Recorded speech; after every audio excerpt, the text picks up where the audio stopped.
नेपाल के Gen Z protest को लेकर जिस बात का डर था, लद्दाख में आखिर वही होता दिख रहा है। But here the motive is different.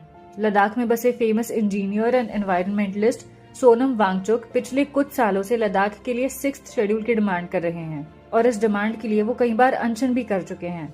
जो भी स्टेट्स 6th शेड्यूल में आ जाते हैं, उनका एडमिनिस्ट्रेशन बाकी नॉर्मल स्टेट से अलग होता है। ऐसे स्टेट्स में ऑटोनोमस डिस्ट्रिक्ट काउंसिल्स और रीजनल काउंसिल्स क्रिएट किए जाते हैं ताकि स्टेट के अलग अलग ट्राइबल एरियाज को ऑटोनॉमी मिले। इससे ट्राइबल कम्युनिटीज के कल्चर, ट्रेडिशंस और उनका अपनी लैंड और फॉरेस्ट के साथ जो रिलेशनशिप है उसे स्पेशल प्रोटेक्शन मिल जाता है।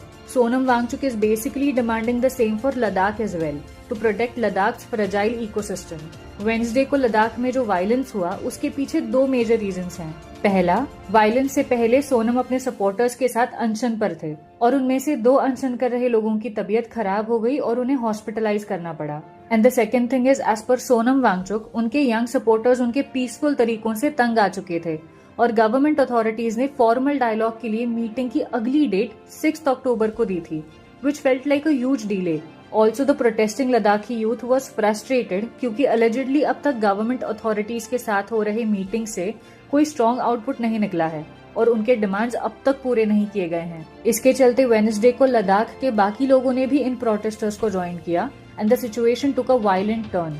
कहा जा रहा है कि a big majority of the crowd was Ladakhi youth जो अनएम्प्लॉयमेंट से परेशान है। इस वायलेंट प्रोटेस्ट में लोगों ने गवर्नमेंट ऑफिसेस को आग लगाई, including the Ladakh autonomous hill development council and the BJP office also. Crowd को रोकने के लिए पुलिस को फायरिंग करनी पड़ी, जिसकी वजह से अनफॉर्चुनेटली 4 लोगों की मौत हो गई and dozens were injured in the protest. इस इंसिडेंट के बाद सोनम ने अपना अनशन रोका और कहा कि वो इस वायलेंस को बिल्कुल सपोर्ट नहीं करते। सेंटर का कहना है कि सोनम वांगचुक के ही कुछ भड़काऊ स्टेटमेंट्स की वजह से ये वायलेंस हुआ। फिलहाल सोनम को नेशनल सिक्योरिटी एक्ट के तहत अरेस्ट किया गया है और उन्हें जोधपुर जेल में रखा है। Also foreign contribution regulation act का अलेजिडली वायलेशन करने के आरोप में उनके एनजीओ सेकमॉल का FCRA लाइसेंस भी रिवोक कर दिया गया है और इस पर आगे इन्वेस्टिगेट भी किया जाएगा।